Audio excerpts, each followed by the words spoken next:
taking care of business. Path to Pro Radio is on. Pass me the guitar. Can you give me the guitar? Here you go, man. Give me the guitar. Oh, yeah. Nice licks, babe. Thank you. Well Hold done. it. Well Take done. it back. I'm done. Welcome back to Path to Pro. I'm Jimmy Ray. And I'm Bill Crespo. And we have got another exciting, amazing guest for you today on the Path to Pro. Yeah, man. So this weekend I'm in an undisclosed location training and trying to turn me into John Wick, which is not going to work. He's a bad man. Yeah. So that's and my one of my trainers and coach is here today, who has a great background in his life and story, and so Dan Spagone is here, and Dan was a commanding officer of a rifle team. He was an Eagle Scout. He'll talk to us about his badges and the kind of knots he was doing in military college. I mean, Dan, you've been everywhere, man. Are you done everything, right? Had quite an eclectic background, yes. Well, listen, thank you for your service, brother. We appreciate you. Yeah. And I forgot to tell you, he's at Studio Center too. Who?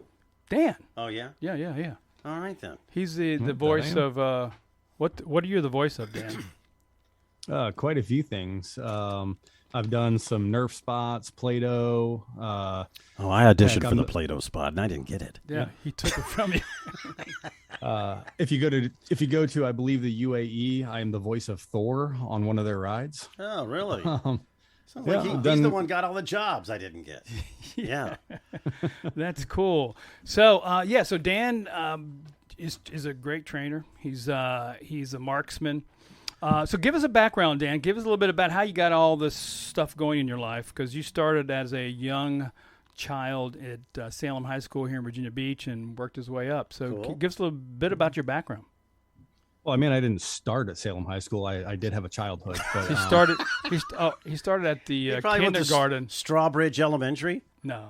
Yeah, no, not Strawbridge. Okay. So, I mean, I guess one way to start this is, I was raised in a military family. So my father served 32 years in the U.S. Navy.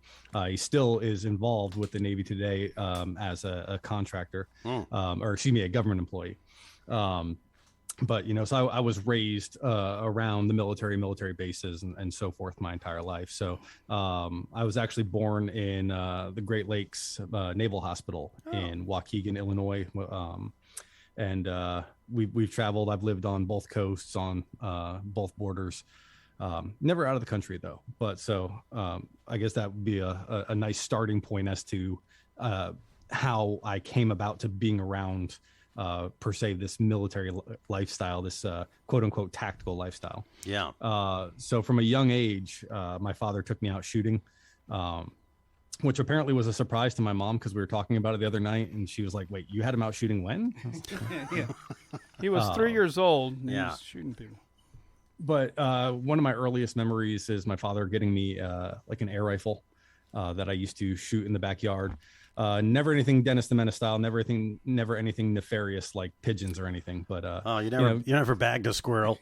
Yeah. No. I love animals too much. Yeah. But training on Coke cans and soda bottles and targets and stuff. Yeah. So, that type of shooting, especially, with an air rifle, you can only shoot so fast.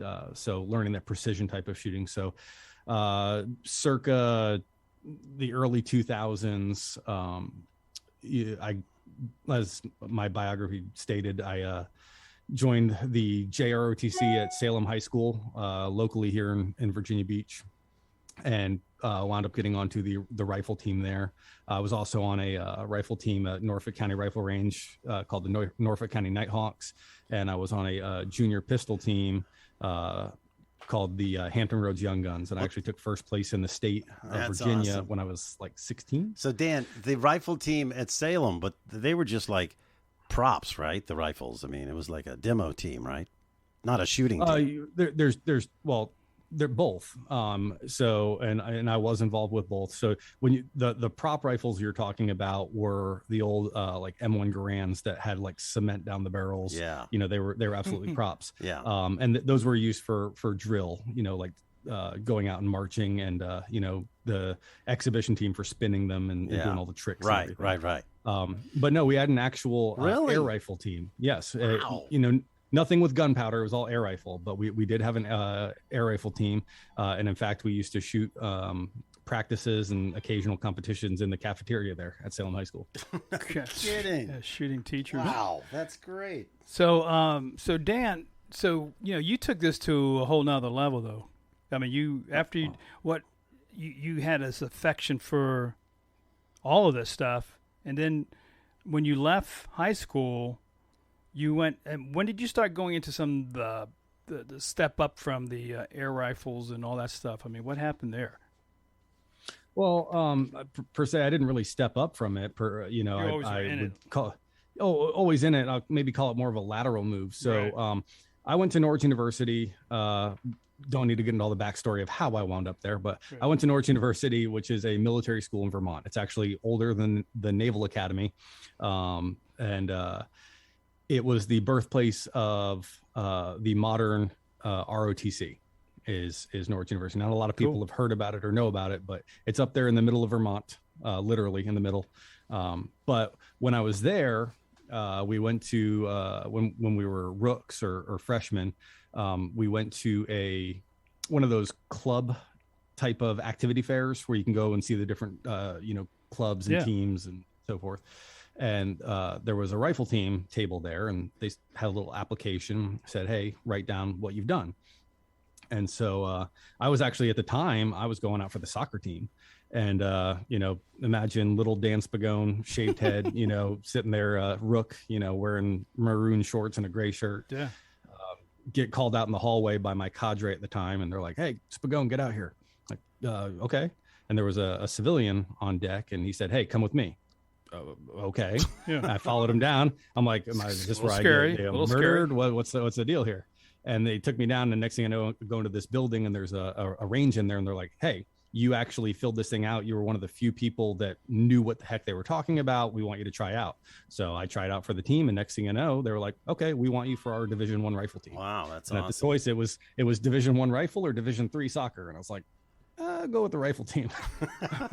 So in shooting, are there levels? I mean, like obvious, like Olympics, the best shooter gets a gold medal. So in shooting as a sport, is there this guy is the man, like a master level, or how does all that work? Oh, well, so you've got so many different distinguishing categories and organizations. And, really back then, it was interesting because things like IDPA, USPSA, stuff like it, the more high speed competitions you see these days were either non-existent or just starting.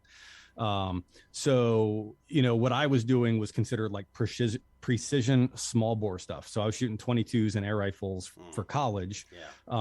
But at the same time, I was shooting on a combined arms team that some guys had started. And so we had a faculty advisor who was a Green Beret who was giving us, per se, tactical training in college. So we were, running around the hills of Vermont with, our carbine rifles, our AR-15 style rifles, and our pistols. And, heck, I was learning how to shoot out of cars before it was a cool thing to do, if you weren't already in the military. And he wasn't in the Bronx, so I can just see Ma and Pa Jones having a day hiking up in the Vermont hills, and they come across these. What the?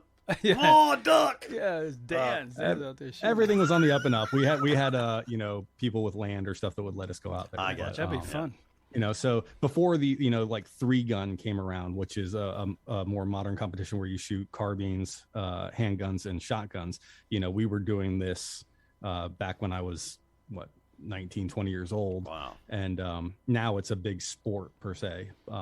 It's so complex. It's not like, now you're being timed, you're running, and, and you are, and he's an expert at this thing right now, man. So you are expert level. So you are master level. Yeah.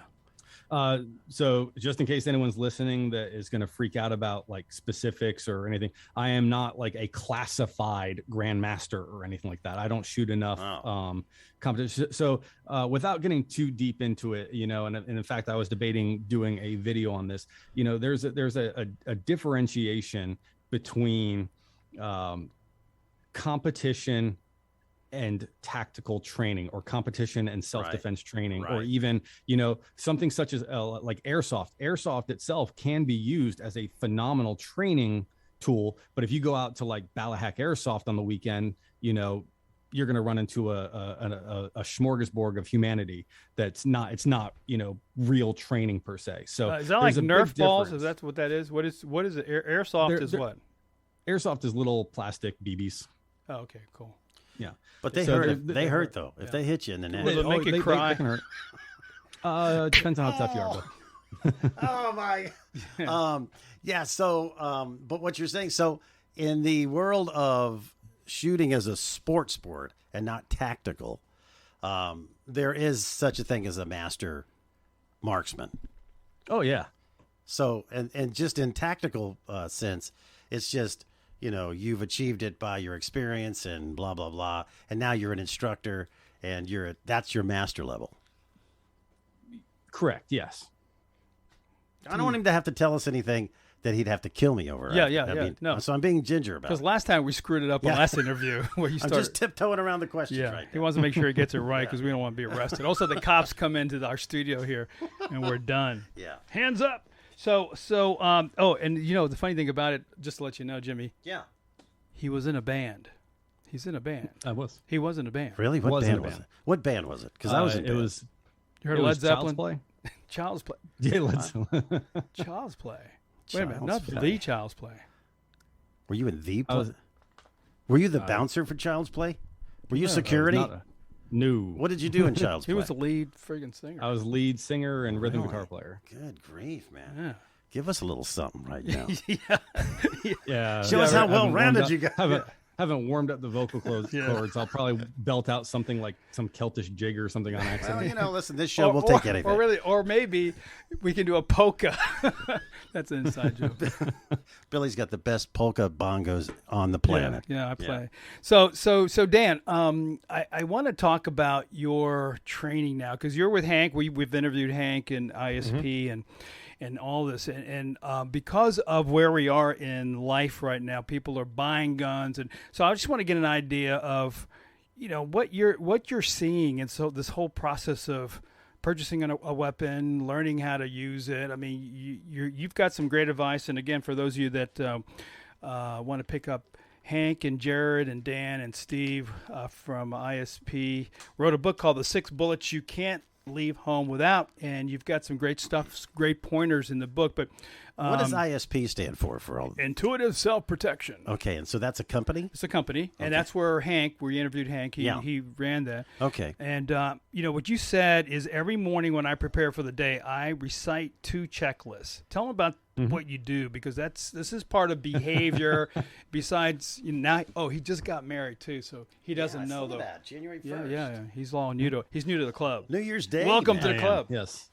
Yeah. Yeah. So good luck with that, bro. I bet you he has 3 checklists now. It's not 2. You probably have a third. No. The third one is a honeydew list. Yeah. Yeah. I've still got my 2 checklists, and hopefully the listeners will get a crack up out of this. So I've got the things I carry and the things I wear. And so my first one is spectacles, testicles, wallet, watch, cell phone, keys, ring, knife, gun, flashlight. Done. So that's I kind of started off with that whole Austin Powers, Power Christ type of thing, and and expanded upon it. It started in college, actually, so I would never forget anything. And invariably, if I don't do this, I will forget something. So, and kind of elaborating on that is each of those has generally a particular area. I mean, obviously the testicles stay in one area, but, that's more of a mental check. Yeah. They're here. Yep. They're here. Yep. I got them. It's here. I'm ready to face the day, balls of steel. Yeah. But So like all of my concealed carry items, or not even concealed carry, but all my carry items, all of my items I carry with me are always placed in the same spot so that I always know where they are. And that's another, you start putting your cell phone in a different pocket and then you get that little heart attack for a half a second when you're like, oh crap, where did I put it? Yeah. And so, that's my checklist. So spectacles, my sunglasses also act as eye protection. Testicles, like I said, is more of a mental type of thing, a mindset. Wallet, obviously, Well, like Richard Pryor used to ask his wife if he could take his with him. Yeah, right. Honey, I'm leaving now. Could I take them with me, please? Yeah. You'll be leaving those here, sucker. Yeah. Anyway. That's so funny. Yep. Wallet and watch are pretty obvious. Identification, money, timepiece, cell phone, a communication device, keys, Good obviously grief. to get in and out of the house. Jimmy's like leave without his clothes on from the house. Yeah. What the heck, man? I mean, I take my testicles with me, but all that other stuff, I like later. I'll Thank figure it out. God they're attached. So your wedding ring isn't on your list? No, it doesn't come off. doesn't It doesn't come come off. That's, you see, I didn't need to add a list. I already had the ring on there before from the college ring. Now it just translates to the wedding one ring. that- Yeah, no, I just can't get mine off. The one ring to rule them all. You know, you need to you put got that one on there. Yep, it's hard to get off. So that is part of your routine, right? Every day. Oh yeah. And What's So your every routine, day- Billy? Mine? What is your routine, Bill? What's my routine? Yeah, when you get up, you have something similar? Yeah, just like that. Yeah. So I leave sometimes so I don't forget in case I leave one at. I'm not gonna go there because my wife's gonna hear this. I'll leave one and then I'll take the other one with me. Yeah. That way I have an extra one. Is that a negotiation? No. I'll leave one at home, honey. How's that? Yeah. So so I mean I can see the value of this, and so what are you wanting to let people know about that aspect of your morning? Because I think that's important. So the lesson here is what? Oh, it's mostly preparedness. It's discipline. It's discipline and preparedness, right? Yeah. So if you wake up in the morning every day ready to, kick butt, take names, put yourself in a positive mental mindset, whether you're going through stuff or not. And I mean, I say this at like a 50,000 foot level, because we all have bad days. We all have, trials and tribulations. And the trick is waking up, putting yourself in that correct mindset. So I'm going to forget his name, but the Navy SEAL admiral that gave the speech about making your bed, right? Yeah. So, starting off accomplishing one task, right? So every morning I wake up around 5 is when the alarm clock starts going off. I try to do my best to not hit that snooze button. I then get out of bed, go downstairs, let the dogs out. I make myself some pre-workout, get my wife some coffee made, and then go back upstairs, kind of push her out of bed. And then we do a stretch. So we do like a 15-minute full body stretch, and then we make the bed. And then we go downstairs and we go do our workout. We have a garage gym, and we do our workout in our garage gym. We are definitely getting step by step right now. Yeah. I give her a kiss. I'm feeling close. I'm feeling really close to you, bro. That's right. I mean, I can just imagine tomorrow morning I'm going to wake up and go, I know what he's doing. I know right exactly. now. Right now at 5:05, Dan is now doing his stretching with his wife. So you were asking about like the messages of it, right? So one of the best books I have read, and it was thankfully suggested to me by Hank, was Atomic Habits by James Clear. Yeah, so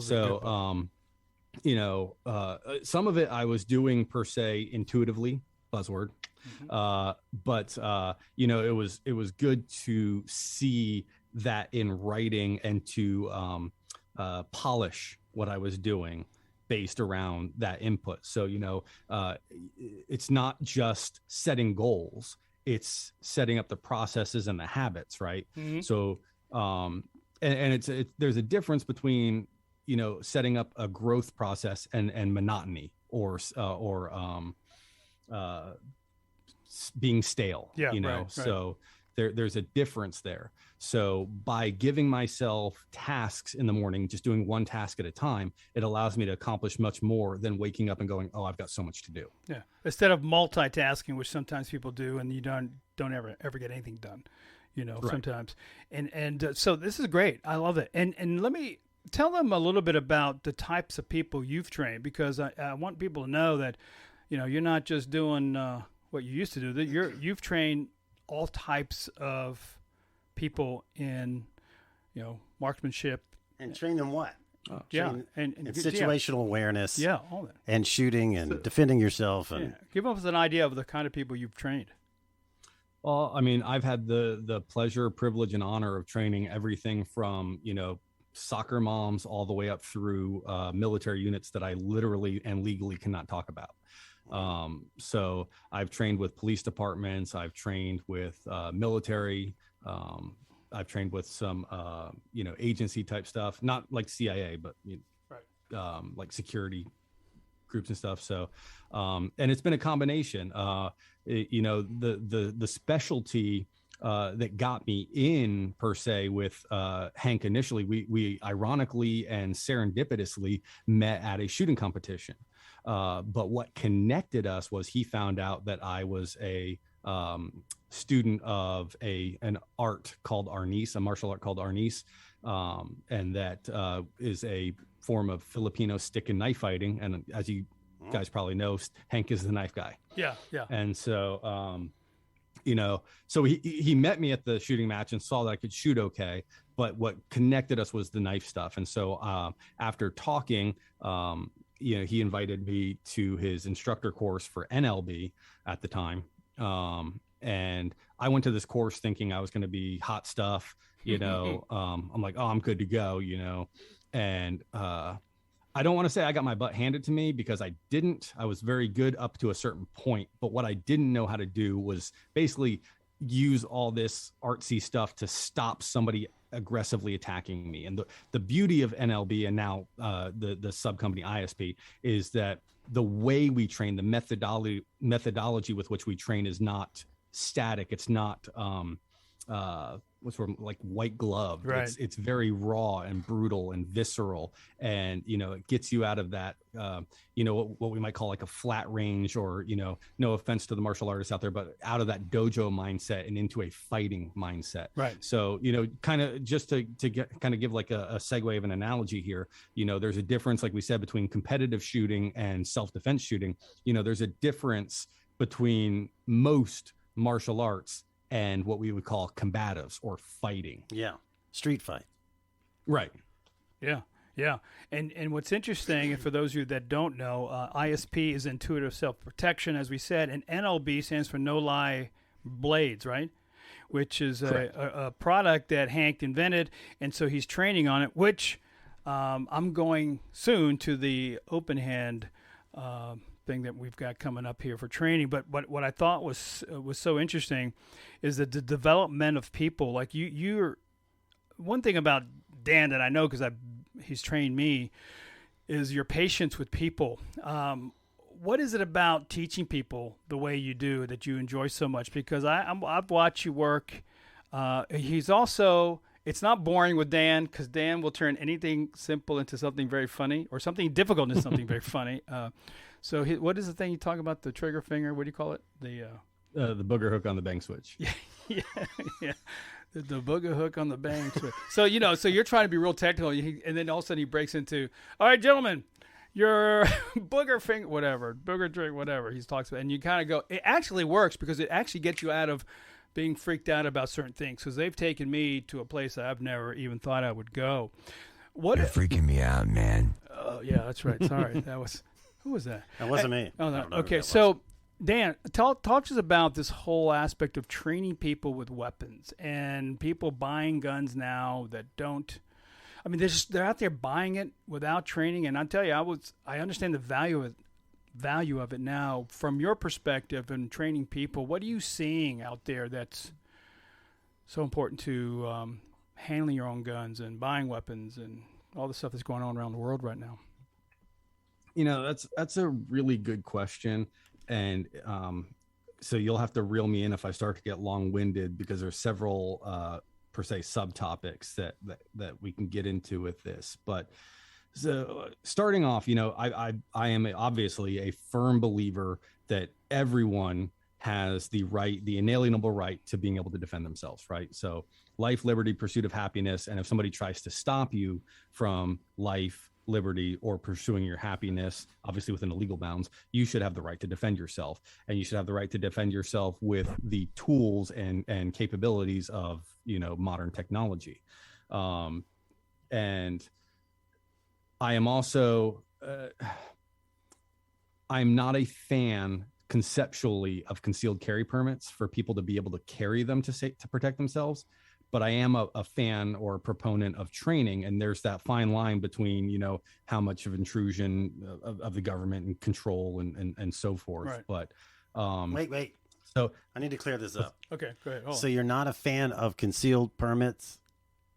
Is that what you just said? the permit themselves. Because of what reason?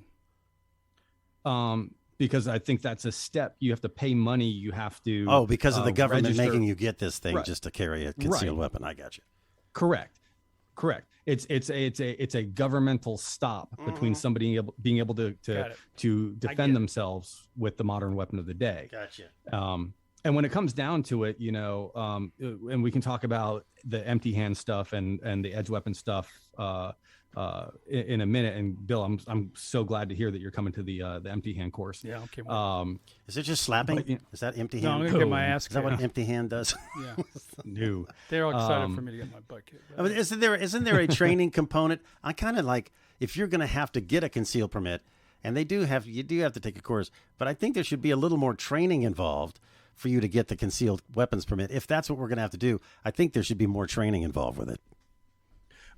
So I'm not disagreeing with you by any means, and I do believe people should be trained, absolutely. And we've seen, as an instructor, I've seen some pretty sketchy and interesting stuff that we have to stop before somebody hurts themselves or others. Right. Which again, I'm not trying to solve, the gun debate on the podcast, but that again, that's the fine line between where do the rights begin and end as far as being able to defend yourself. Right. Because when you look at it, a firearm is the modern technology of the day. That is, and when you break it down conceptually, it's not a complicated piece of equipment. It's gunpowder, a projectile, and a tube. That's why, you can find zip guns. I don't know if you guys ever see any of those NYPD busts where they post the pictures, but criminals are really thrifty. Yeah. They can build some interesting Creative. things. Crafty. Creative, crafty. Yeah. And might be a with better word. 3D printers now, Yeah. you can do anything. Right. So, by stopping, law-abiding citizens from being able to carry firearms or inhibiting them by putting financial or legal requirements in the way, it causes a bit of an issue personally to me. But I absolutely 100% agree that people should get training because what I see most people, and this comes to a very good conceptual idea, is that not everyone thinks like you do, right? So one of my challenges, both as an instructor and just as an individual citizen, is that people don't always think like I do. Right. So, I have to either empathize or try to figure out what their thoughts or thought process is. So, and that's where the patience comes in, at least everywhere except for driving, because Eric can yell and scream all I want. Yeah. But Cut them off. So absolutely, I believe it's the responsibility of a gun owner to seek training. But therein lies, I guess, my biggest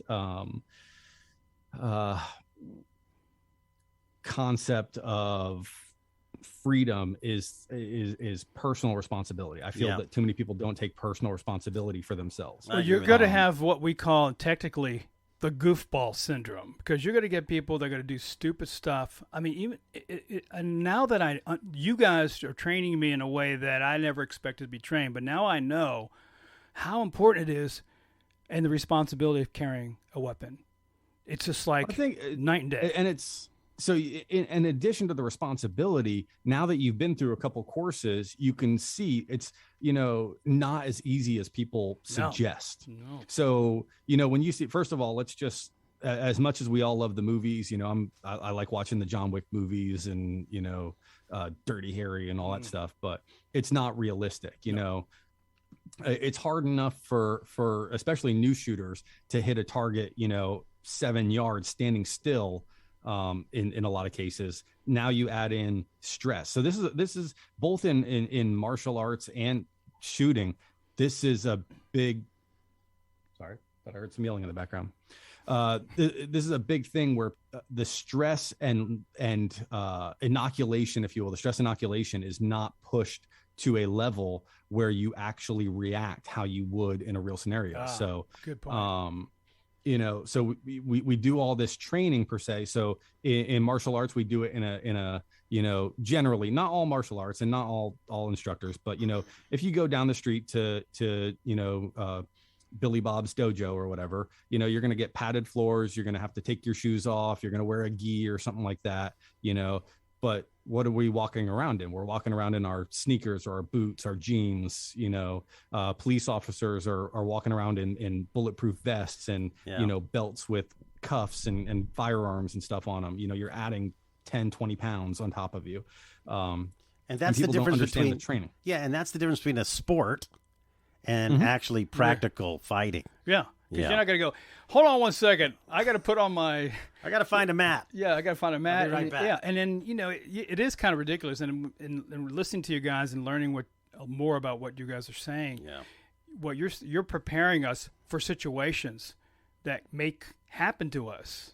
We just had here last 3 months ago, and we've talked about it with Hank, we had a real estate agent get killed by the client at a house he sold that he was upset about here in Portsmouth, Virginia. Then we had a month ago at Haygood here at the gas station, somebody gets shot in the gas station. What you guys are doing is training us for real world experiences that could happen to us any day, I guess. As best as we can in as safe but realistic a training environment as we can provide. So, obviously we can't shoot rounds back at you, at least not legally or safely, Okay. So we have to, develop stress in other ways. One of the best phrases I've heard from Hank pertaining to people asking about our courses is somebody asking is like, do you have a light version of the course? And Hank's like, well, have you ever heard of a light funeral? Yeah, yeah, that's good. Funeral light. Yeah. Half price tonight only. And so it's training people is an interesting thing. One of the things I said in the last class too is every single class I'm always learning something, whether it's just how to teach better or, picking up something myself, because you never stop learning. Right. So one of the things I find is that I like connecting with people and I like taking them to that next level and exposing them to a side of training that they may not have been aware of or even potentially prepared for, but then they can see what they're capable of doing. And so I get I've never actually been high from drugs, but I get a literal high from watching people grow and succeed. Bill, it was you I was letting watch the trace of the round in the spotting scope, correct? Yeah. On the tower? Yeah. So getting to watch you experience that and see that for the first time and the way you lit up at that time just made me so excited. That was an amazing thing for anybody who's never done that. So I'm on this tower. How many stories? 4 or 5 stories up in this tower. And so, of course, the trainers, you're going to shoot this target that looks like, I don't even know, you could barely see. It looks like a dot. It's a target. How many yards? It was 300 yards away, something like that. And so I'm watching Dan training the people shooting, and I was next, and I'm shooting, but I just want to go. And then he's telling you left, right, up, down, whatever. And then I wanted to see what he saw in that scope. And it's a vapor trail of the bullet, and he's directing us where to go. That was, to me, one of the, I love shooting, but that was amazing. So basically, this scope is picking up the vapor trail of the bullet. Mm-hmm. Why is there a vapor trail from a bullet? Good question. Well, it's actually, the round is breaking the sound barrier. So it's actually pushing the air kind of out of the way. Wow. Yeah, it's amazing, man. That's I'm telling crazy. you, if you've never done that, I suggest, first of all, training at ISP and meeting Dan, but the looking through one of those, what do you call those scopes? What is that exactly? That was just a spotting scope. Yeah. a vapor scope. Yeah, but no, A tell you vaporoscope. yeah. But that was truly amazing. So I could tell you were enjoying, which is great to see as a student in a class. I mean, I'm a coach. I mean, I do this all day, and I enjoy watching my clients succeed and them finally doing what I asked them to do, and it works. I mean, I could see that in you too, which is great because you could have taken ISP and all the trainers teaching people how to take their guns and being smart with it could have been more of a military approach. And I think you guys pride on not taking that, okay, guys, here's what we're going to do. You don't do that, and Well, it's interesting. So we're not the military, Right. At least so NLB does more the military side of things. They do the military contracts, government contracts, and everything. ISP was specifically developed to market to, the everyday person. Right. So we've had conversations at the instructor level of like, hey, what is our intention here? Our intention is to get people that would otherwise potentially not be exposed to this stuff to an actual life-saving level that they don't get because they're not in the military. The other aspect of that is, and a lot of people don't get this, and I kind of laugh because even in the firearms community, you'll see people like, well, were you in the military, or were you a Ranger or a Navy SEAL or something? It's like, well, no, but they're completely different operational parameters. They're completely different rules of engagement. There's completely different laws, or it's you can't approach it from a military aspect. There's certainly things you can borrow. Right. There's tactics and stuff you can borrow, lessons learned, but it's two different theaters, if you will. But and so Dan, this show is about, well, we've talked to all different kinds of people and how they got to where they are, expert in their field. And what would you say to people that really practically for whatever they want to do, what's the key to success in terms of getting to be the best at what you do? That's a really good question. I only have good questions, Yeah, Dan. I mean, I'm a professional. That's all I do. I is saw good him questions. practice in the hallway, man. He's lying his ass off. That was rubbing my chin too. Always. So what do you think? I- What's the key?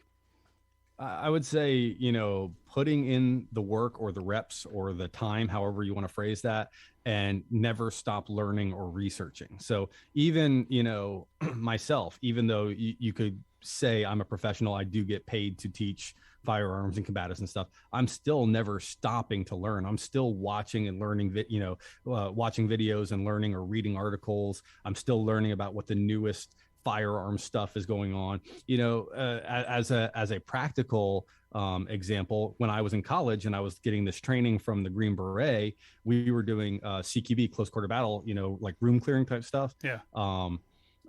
And back then it's still situation dictates, but back then they did what was called like a dynamic entry. So the entire team, they would post up at a door and then basically they'd funnel in 1, 2, 3, 4, 5, and each would have different sectors of fire.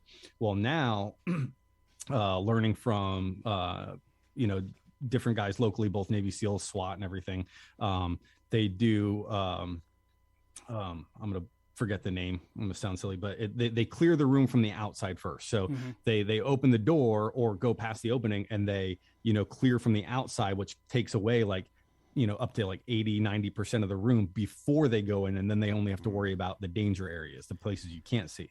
So what I'm getting at though is tactics change depending on lessons learned, time and experience. Right. Situations and everything else. Yeah. Which is, okay, so what I'm learning also is that the things that you're teaching, for instance, people okay, I got a gun, great, but you have a gun, it's in your house, someone breaks in your house, what do you do? What do you do with your hands? What do you do with your family? How do you point the gun? Where do you put your guns? What kind of guns are you using? I mean, it's not now.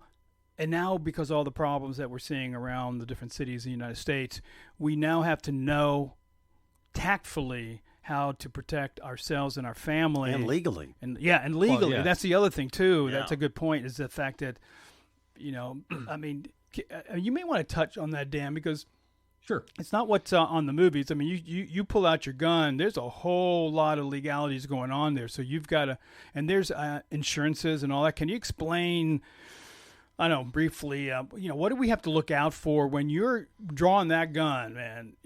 There could be a whole bunch. You could be in jail that night and you weren't even at fault. Right. Well, unless it's an extremely clear-cut case, you're probably going to wind up in jail anyways, at least temporarily, because when you pull that trigger, you become the subject of an investigation.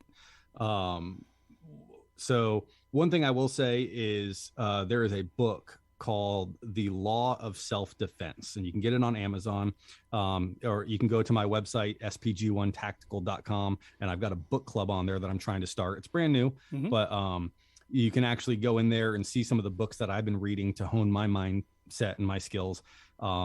And it's in there as well. And then once you read it, there's a link to purchase it through the site, through Amazon as well. But I've got what's called a book club. So you can read the book and then go in and ask questions. Cool. But the book itself actually goes through the law of self-defense, the law of firearms, and everything from, the brandishing all the way up through the Supreme Court, depending on what you'll see, civil and criminal. So it's a very good resource. I recommend that the appendices are each of the state's individual laws pertaining to firearms. So I learned a lot from reading that book about legality. I have a bit of a white knight syndrome. Like when I see people in distress, I want to help out. But it painted some very interesting pictures about the legality of helping people and not knowing this unless you know the situation beforehand and so forth. That is the problem, right? Because we're not lawyers. Most of us are not lawyers. And so knowing the law and when to be able to do things, now obviously, and this isn't legal advice for anybody listening in, I'm going to do what I need to do to protect my family. Right. I want them to be safe and alive. I would like me to be safe and alive. So if I have to deal with the legal consequences afterwards, right. I'm not saying, go out and kill somebody, because they threatened you or something, or so forth. You have to kind of roll within your parameters, but legally you have to have at least a semblance of an idea. And ironically enough, though, most concealed carry courses, you were talking about training, right. Jimmy, but most of them are focused on the legal side of things. But it still doesn't go into like super in-depth detail like right. this book does. So, legally you have to understand things, and then conceptually and tactically you have to understand things, have basic concept of what your family's going to do. Like, do you have a plan with your family? If you yell out a phrase or something that your family has agreed on, will they know what to do or where to go? Or, are the kids trained to come to your room, or whatever? And this could be not just somebody invading, but like fire or so forth. Yeah. So important. Do you have emergency plans with your family? They just get behind me. Yeah. Me and my Glock 19. Your Glock 19. Not a bad firearm at all. Oh, good. Thank you. But the question is that Glock 19. Yeah. So do you know where each of the rooms are? I would assume conceptually you do, but under stress, do you have a child's room, behind your living room or something? So a bad guy comes in and you shoot and it goes through the wall. Do you know what's back there, right. or your neighbor's house or something? So now you have to worry about your ability to work under stress, as well as what each of those rounds is doing. So that's why I use hollow point, man. I don't want to mess. Yeah. It's all going to be hollow point at the Donda hollow points, and hollow points are the preferred, self-defense rounds. But your self-defense 9mm round is probably somewhere between 115 and 147 grains. Drywall is paper. So, right. Hollow going or not, it's going to go through drywall. So if you live in a brick house, you're lucky. But if you live in drywall house, the basic, OSB board type house, you need to be extra cognizant of where that muzzle is pointing and where you're sending those rounds. Right. It's so important. So again, it's not simple. You go out and buy a gun. There's so much that we have to understand in the tactical aspects of the house. I remember just something simple that I forgot who it was in our class when we were doing the I think it was Urban Chaos when we were training. And for those of you that are interested, I mean, there's different classes that Dan teaches, and there's different courses in this whole ISP training. But there was one little tip.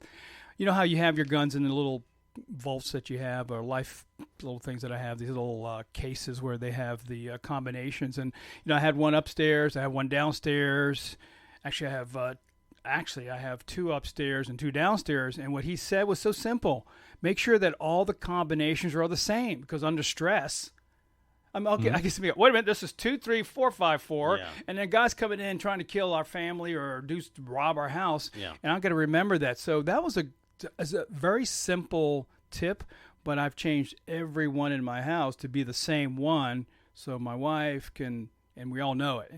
And what you were saying, Dan, as far as making sure there's a plan of action in the house in case something happens. I mean, my kids are older; they're out of the house, but we never did that, and thank God nothing's happened. Yeah, I don't think most people do. No, I don't think most people do that. Yeah, but it sounds like a good idea. So there's the plan of action, but there's also, as you were talking about, Bill, there's this making things simple. Crud, I forget who said it, but we have a banner from a quote that I like that said,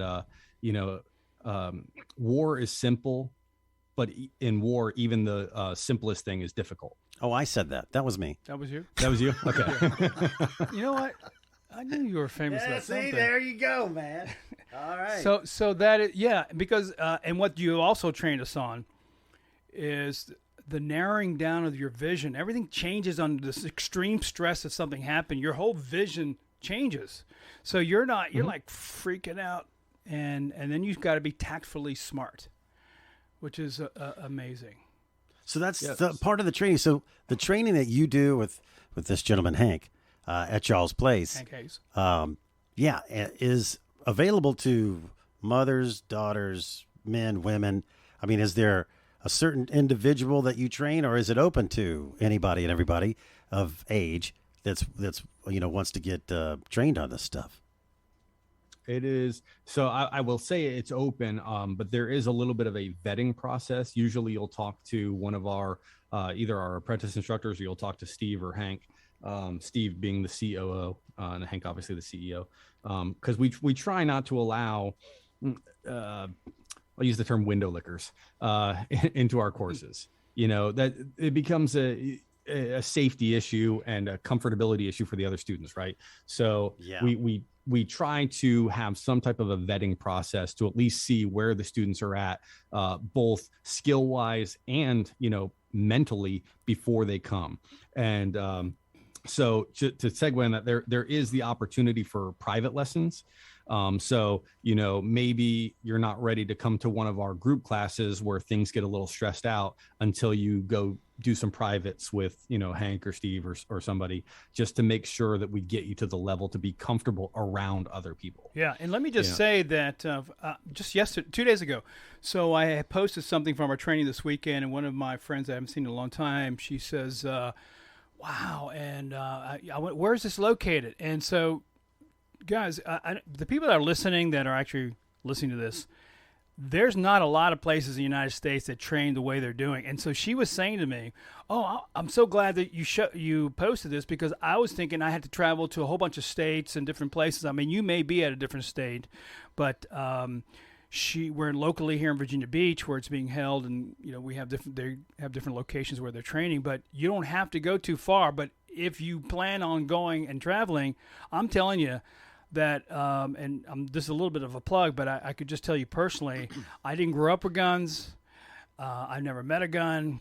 I just didn't. That's not the way we grew up. I lived in the Bronx growing up, and then moved to Northern Virginia, and that was my life. And my dad wasn't a hunter. My uncles were in the Marines, so I went from knowing nothing about guns to.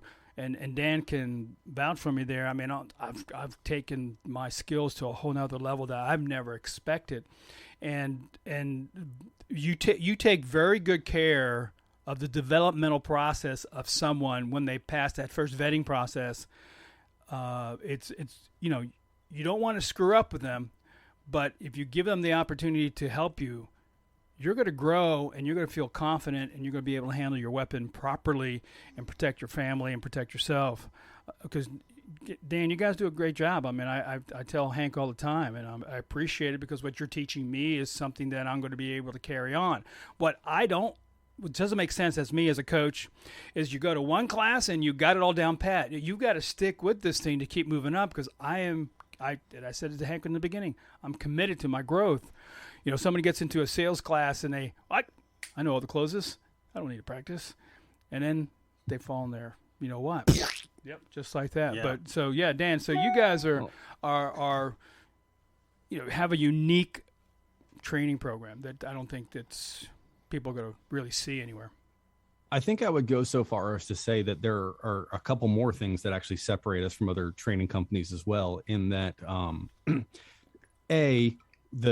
because of the facility we have, most places you go, if you get instructors, you're going to go to possibly an indoor range where you're stuck in a bay, or it'll be an outdoor range where you can't per se do as much as we do.